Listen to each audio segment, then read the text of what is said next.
নমস্কার, খবর শুনছেন টুডে নিউজ চ্যানেল থেকে। জানাবো আজকের বিশেষ বিশেষ খবর। বাছাই করা খবরগুলো পেতে চ্যানেলটিতে সাবস্ক্রাইব করে পাশে থাকা বেল আইকনটি অল করে রাখুন। শুরুতেই হেডলাইন্স। 6 মাস পরে মিলল জামিন, চিন্ময় কৃষ্ণদাসের মুক্তি ঘিরে এখনও সংশয়। আদালতে চিন্ময়ের পক্ষে সওয়াল করেন আইনজীবী অপূর্ব কুমার ভট্টাচার্য। অন্যদিকে সরকারের পক্ষে ছিলেন attorney general Mohammad Asaduzzaman, deputy attorney general Mohammad Abdul Baset ও ফরিদ উদ্দিন খান। ওয়েস্ট বেঙ্গল, কাশ্মীর জঙ্গি হানার পর ভূস্বর্গে পর্যটন ব্যবসার বিশাল ধস। এখন কি অবস্থা কাশ্মীরে?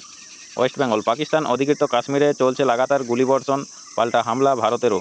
বিনপুর 1 নম্বর, ধান তোলার হারভেস্টার ও ট্রাক্টরের দাপটে বিনপুর 1 নম্বর ব্লকের রাস্তার বেহাল দশা, সমস্যায় পথচলতি মানুষজন।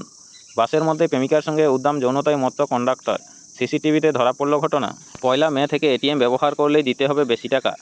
ওয়েস্ট বেঙ্গল, জগন্নাথকে বাতিল অধিকারীর কেমন ভক্ত শ্রীহরির। ঝাড়গ্রাম, দীঘায় জগন্নাথ ধামের উদ্বোধন এলইডি স্ক্রিনের মাধ্যমে দেখানো হচ্ছে ঝাড়গ্রাম শহরবাসীকে, উপস্থিত চেয়ারম্যান। ওয়েস্ট বেঙ্গল, হাওড়া খড়গপুর ডিভিশনে বন্ধ ট্রেন, কোন কোন লোকাল বাতিল জানতে আমাদের চ্যানেলটির সাথে যুক্ত হয়ে থাকুন। ঝাড়গ্রাম, বামদা রেলগেট থেকে জোড়াখালি পর্যন্ত রাস্তায় বেহাল দশা, দ্রুত রাস্তা সংস্কারের দাবি এলাকার বাসিন্দাদের। ওয়েস্ট বেঙ্গল, সেনাকে অল আউট ছাড় মোদির, আজই যুদ্ধ। ঝাড়গ্রাম, ভুতুড়ে ভোটার ধরতে ঝাড়গ্রাম পৌরসভার 15 নম্বর ওয়ার্ডে বাড়ি বাড়ি গিয়ে ভোটার লিস্ট খতিয়ে দেখলেন জেলা টিএমসির সাধারণ। ঝাড়গ্রাম, মেডিকেল কলেজে ও হাসপাতালের আয়োজিত হলো রোগী কল্যাণ সমিতির মিটিং। ওয়েস্ট বেঙ্গল, পহেলগাঁও নয়, জঙ্গিদের নিশানায় ছিল এই পর্যটকস্থল। গোপীবল্লভপুর 1 নম্বর, গোপীবল্লভপুর সুপার স্পেশালিটি হাসপাতালে যাওয়ার রাস্তার নেই আলোর ব্যবস্থা, সমস্যায় সাধারণ মানুষ। ঝাড়গ্রাম, কাশ্মীর জঙ্গি হামলায় নিহত পর্যটকদের মোমবাতি জ্বালিয়ে ঝাড়গ্রামে শ্রদ্ধাঞ্জলির আয়োজন বিশ্ব হিন্দু পরিষদের। অন্ধ্রপ্রদেশের বিশাখাপত্তনমে মন্দিরের দেওয়াল ভেঙে মৃত 8, জখম বহু। আগামী 24 থেকে 36 ঘন্টার মধ্যে ভারতীয় সেনারা পাকিস্তানে হামলা চালাতে পারে, এমনই চাঞ্চল্যকর দাবি করলেন পাকিস্তানের তথ্য সম্প্রচার মন্ত্রী আতাউল্লাহ তারার। চিতপুর মোড় সংলগ্ন হোটেলে অগ্নিকাণ্ড, অগ্নি নির্বাপন ব্যবস্থায় ত্রুটি ছিল, ফায়ার লাইসেন্স রিনিউ হয়নি, জানালেন দমকলের ডিজি। ফের শহরে একটি অগ্নিকাণ্ড, আর সেই অগ্নিকাণ্ডের জেরে মৃত্যু হলো কমপক্ষে 14 জনের, জখম হয়েছেন 13 জন, যদিও তাদের মধ্যে 12 জনের জখম গুরুতর নয়। শিক্ষাক্ষেত্রে 2000 কোটির দুর্নীতি বিপাকে কেজরি ঘনিষ্ঠ দিল্লির 2 প্রাক্তন মন্ত্রী, শুরু তদন্ত হয়েছে। কেরলে কাজ করতে গিয়ে বাংলার যুবকের অস্বাভাবিক মৃত্যু, শোক স্তব্ধ পরিবার। পারিবারিক অশান্তির জেরে স্ত্রীকে সন্তানদের সামনেই খুন করল স্বামী, চাঞ্চল্যকর ঘটনা জলপাইগুড়িতে। ভারতের বিদেশমন্ত্রী ও পাকিস্তানের প্রধানমন্ত্রীকে ফোন করলেন রাষ্ট্রসংঘের মহাসচিব। নাগরিকত্ব ইস্যুতে গুজরাট পুলিশের হাতে আটক বাংলার 3 শ্রমিক অবশেষে মুক্তি পেলেন। চিতপুর মোড় সংলগ্ন হোটেলে আগুন, মৃতের সংখ্যা বেড়ে দাঁড়ালো 14। দীঘায় জগন্নাথ মন্দির উদ্বোধনের আগে জঙ্গি হানায় সতর্কতা জারি করল আইবি। আপনারা এতক্ষণ শুনলেন আজকে শিরোনাম, আসবো বিস্তারিত খবরে।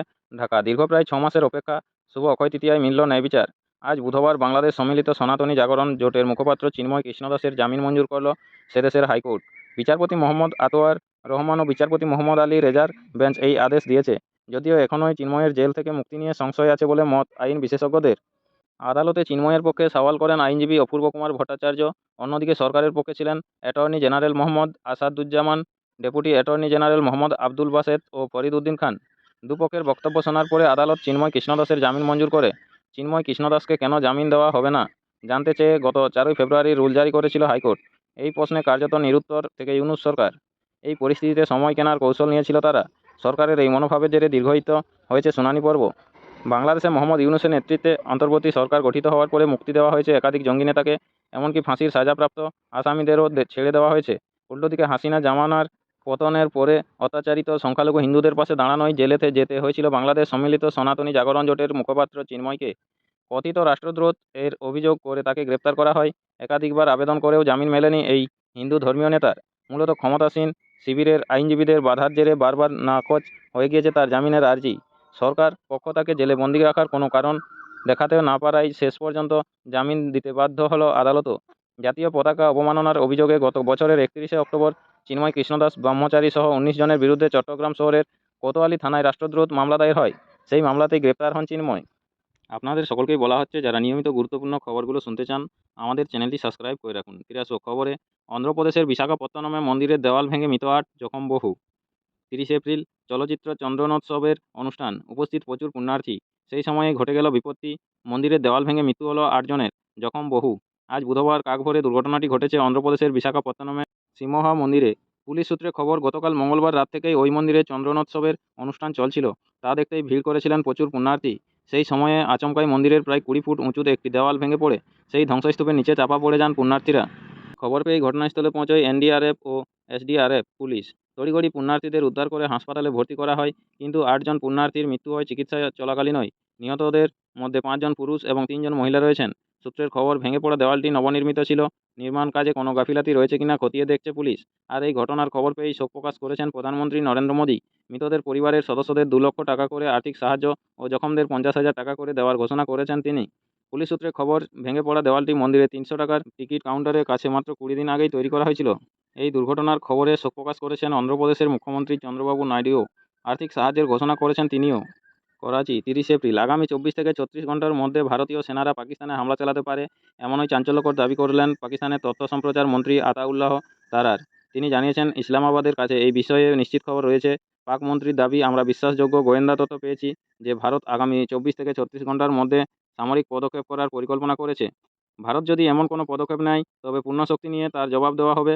যদিও পাক মন্ত্রীর এই মন্তব্যের বিরুদ্ধে কোনো প্রতিক্রিয়া দেয়নি ভারত, কিন্তু তার এই বক্তব্যের পর উত্তেজনা বাড়ছে ভারত ও পাকিস্তানের মধ্যে। পহেলগাঁওতে জঙ্গি হামলার মৃত্যু হয়েছে 26 জনের। গোটা বিশ্ব নিন্দা করছে এই ঘটনার। এই ইস্যুতে ভারত ও পাকিস্তানের সম্পর্ক পৌঁছেছে তলানিতে। 25 জন ভারতীয় পর্যটকের মৃত্যুর জেরে ক্ষোভে ফুঁসছে দেশবাসী। পাক মদতপুষ্ট জঙ্গি সংগঠন লস্কর-ই তৈবার টিআরএফ গোষ্ঠী এই হামলায় দায় স্বীকার করেছে, যাকে কেন্দ্র করে পাকিস্তানের উপর চাপ বাড়াচ্ছে ভারত। সন্ত্রাসবাদের মদত দেওয়ার অভিযোগ উঠছে ইসলামাবাদের বিরুদ্ধে। পহেলগাঁও ইস্যুতেই পাকিস্তানের বিরুদ্ধে একাধিক পদক্ষেপ নিয়েছে ভারত। এবার কি যুদ্ধের পথে হাঁটবে নয়াদিল্লি? সেই প্রশ্নই ঘুরপাক খাচ্ছে সর্বত্র। বিগত কয়েকদিন ধরে পহেলগাঁও ইস্যুতে একাধিক বৈঠক করেছেন ভারতের প্রধানমন্ত্রী নরেন্দ্র মোদী। কখনও সেনাবাহিনীর 3 প্রধান, কখনও নিরাপত্তা সংক্রান্ত বৈঠক করেছেন তিনি, যার ফলে অনেকের অনুমান ইসলামাবাদের উপর প্রত্যাঘাতের প্রস্তুতি নিচ্ছে নয়াদিল্লি। তার মাঝেই গতকাল মঙ্গলবার সেনাবাহিনীকে পাকিস্তানের বিরুদ্ধে যে কোনো পদক্ষেপ নিতে পূর্ণ স্বাধীনতা দিয়েছেন প্রধানমন্ত্রী নরেন্দ্র মোদী। তারপর থেকেই ভয়ে কাঁপছে পাকিস্তান। চিতপুর মোড় সংলগ্ন হোটেলে অগ্নিকাণ্ড, অগ্নি নির্বাপন ব্যবস্থায় ত্রুটি ছিল, ফায়ার লাইসেন্স রিনিউ হয়নি, জানালেন দমকলের ডিজি। প্রতিদিন নিয়মিত গুরুত্বপূর্ণ খবরগুলো শোনার জন্য আমাদের চ্যানেলটি সাবস্ক্রাইব করে রাখুন। ফিরে আসবো খবরে। কলকাতা, ফের শহরে একটি অগ্নিকাণ্ড। আর সেই অগ্নিকাণ্ডের জেরে মৃত্যু হলো কমপক্ষে 14 জনের, জখম হয়েছেন 13 জন।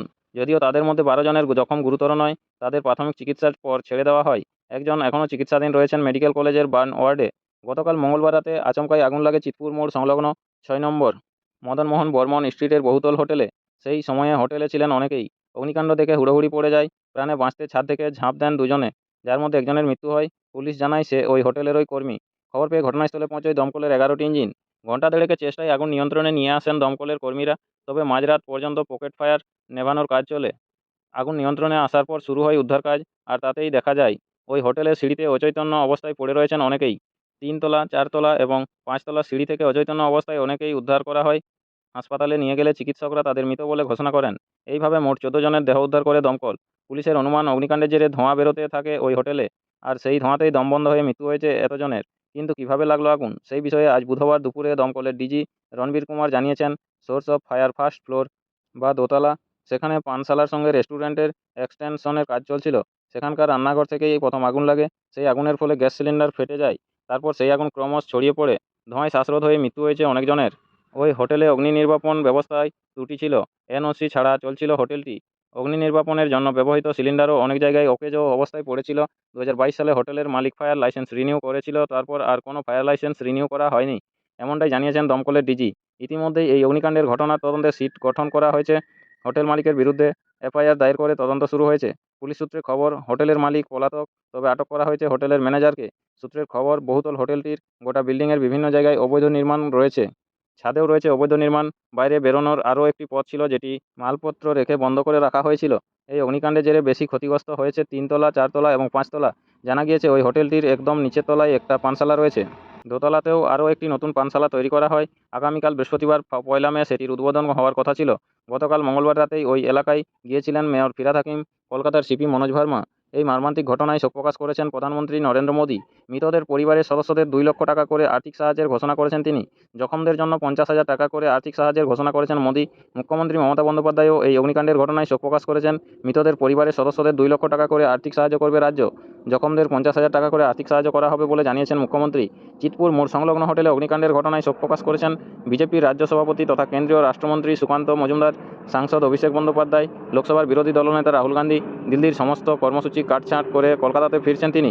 ইতিমধ্যেই ঘটনাস্থলে পৌঁছেছেন বিজেপি নেতা তাপস রায় ও সজল ঘোষ। যদিও এখনও কুলিং প্রসেস চলছে, সেই কারণে ওই বিজেপি নেতাদের এলাকায় ঢুকতে দেয়নি পুলিশ। সূত্রের খবর, আজ বুধবার ওই ঘটনাস্থলে নমুনা সংগ্রহের জন্য পৌঁছে ফরেনসিক দল। নমস্কার, এখনকার স্থানীয় সংবাদটি এই পর্যন্তই। পরের সংবাদটি পেতে চ্যানেলটিতে সাবস্ক্রাইব করে পাশে থাকা বেল আইকনটি অল করে রাখুন। সবাই ভালো থাকুন, সুস্থ থাকুন। দেখা হচ্ছে পরের আপডেট খবরে। ধন্যবাদ।